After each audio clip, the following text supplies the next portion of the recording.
Hey, it's Rachel from All About Planners. In this video, I'm going to do a quick run through of my newest obsession, which are dot markers. So a few months ago now, a reader emailed me and said, have you heard of the Zig dot markers? And funnily enough, I'd actually ordered them a few weeks prior to that email, but they took a long time to arrive, so I went on the search for some other dot markers and came across the Tombow play color dot ones. So they're both dot markers. They've got a dot end on one and like one end of the pen, and on the other end is a fine tip pen. So I'll just show you both of them, like with the bleeding, the colors and all that kind of stuff, so you can decide which one you want to get, or you might do what I did and purchase both. So the Tombow ones, as you can tell, really nice, pretty colors, and it's probably pretty obvious that these ones are my favorite. Love the rainbow, really nice, bright colors. You even get a mint. There's 2 shades of blue, really pretty. So I did the fine tip end with all of this, and then the dot end here. So how they work, if I just grab this one, on one end we've got this dot end, so it's already like pre-cut into this round shape, and then you just take the lid off, turn it over, press it to the page, and it will create the dot for you.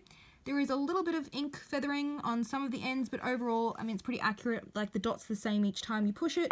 It's already sized it for you. And you can also use the dot end as like a highlighter and do these nice colors here. So that'd be really good if you wanted to like write text on top and make it like a divider up your page. Looks really good. Really like them.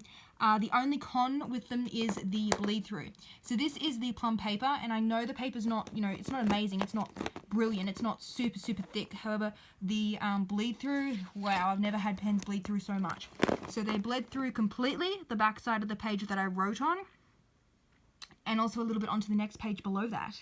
So if you're going to use these, definitely grab a piece of like scrap paper or printer paper, place it underneath before you like do your dots, and then that like sacrificial paper will suck up all the ink and it won't bleed through to the next page. It will still bleed through the page that you wrote on, but it's not going to show on like the next page after that. That makes sense.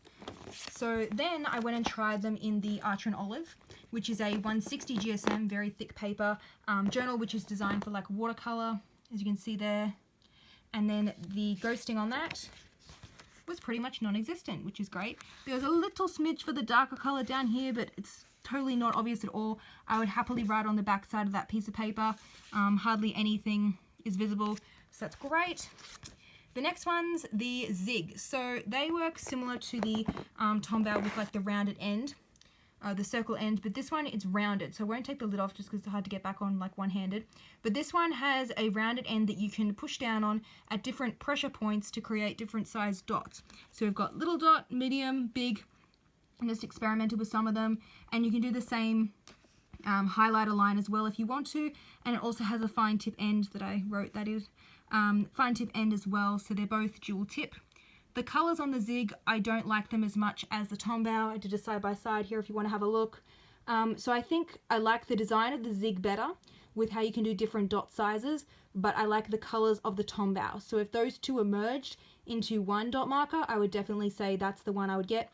But since they're both like slightly different, that's why I have both, and I will use both because they're both like smidge different. On the back side of the Zig, the paper that I wrote on, I think they're a bit more prone to a little bit of show through, like there, as you can see.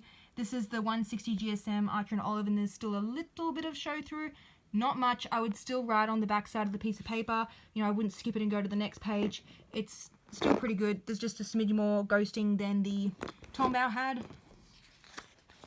And then in my Plum Paper, if I just show you, same deal like the Tombow where it had full ghosting, and I put the piece of paper underneath this one and it didn't show through to this page here, and I just did a quick comparison as well.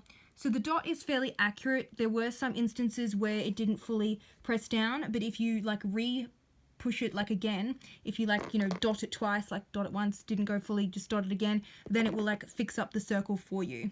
So that's that one. And then here with the Zig, so I came up with about 5 different dot sizes depending on what pressure you apply. So there's definitely more like options for the Zig, but the colors for me, that's why I prefer the Tombow. So I will link down below a post that I've done on a few different ideas for different spreads and different ways to use these dot markers in your planner. If you're interested, that will be linked down below. So as for my verdict, I think it was pretty obvious. I like both. Love the colors of the Tombow, but love the design of the Zig. So if you're not sure, I would personally say get both. I will be using both. Love these. If anyone has discovered any other dot markers that they like to use, please do link them down below. I'm now obsessed with them and I will definitely be buying more if I come across them. So I hope you found this video helpful. Don't forget to subscribe. I usually do a couple of planner related videos each week.